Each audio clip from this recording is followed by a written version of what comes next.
Winter, 1953. The mountains and forests of northwestern Vietnam lay shrouded in thick mist, concealing a secret that was about to shake the entire world. This was Dien Bien Phu, a small, remote valley ringed on all sides by endless mountain ranges. And it was here that the French colonial empire would meet its end.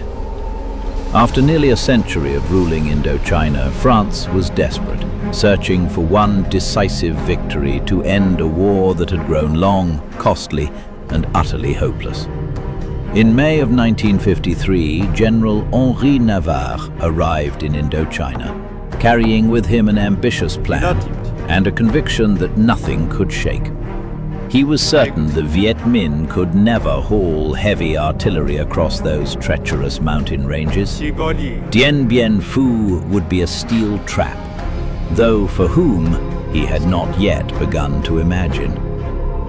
From November of 1953, French forces began parachuting into the valley, constructing a fortified stronghold of 8 interlocking positions, stretching for kilometers across the valley floor.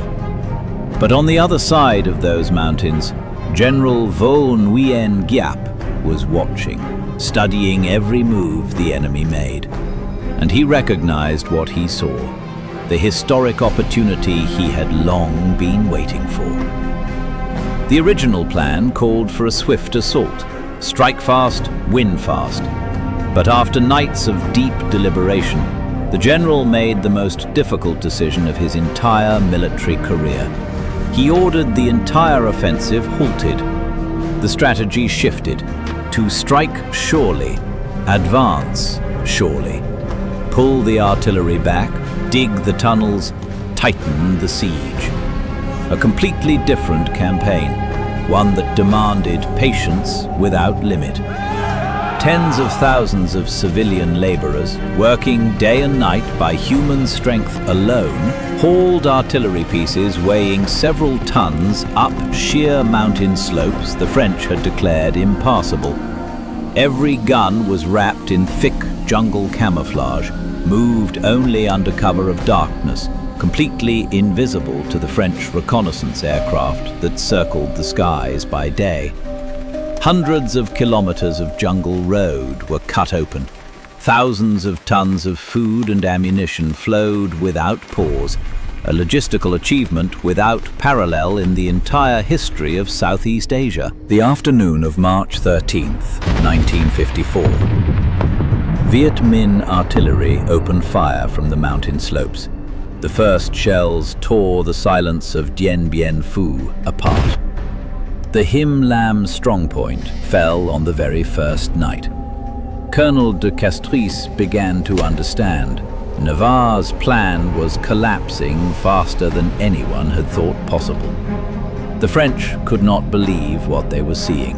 Viet Minh artillery of devastating, almost impossible accuracy.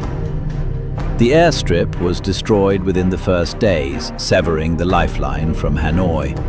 Over 55 days and nights, Viet Minh forces dug hundreds of kilometers of trenches, closing the circle, meter by meter, like an enormous hand, slowly tightening its grip.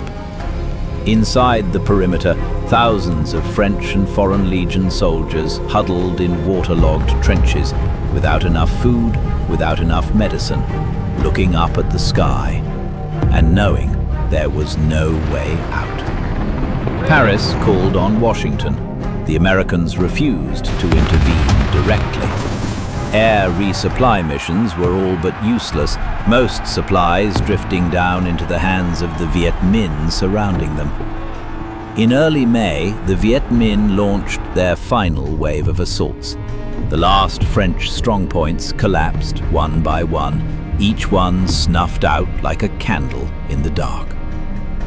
The 7th of May, 1954, 17:30 hours. The red flag with the golden star rose above the command bunker of Colonel de Castries. Colonel de Castries stepped out of the bunker, hands raised. 16,000 French and Allied soldiers became prisoners of war in less than 1 hour. The victory at Dien Bien Phu was not Vietnam's alone. It was the first time in modern history that a colonized people had completely defeated a European colonial army in open, direct battle. The news spread across the world within hours.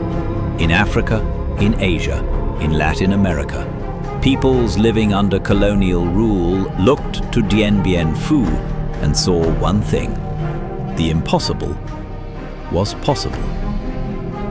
2 months later, in Geneva, the Geneva Accords were signed, ending France's presence in Indochina after nearly a century. A colonial empire fell, not by politics, but by a single battle. 70 years have passed.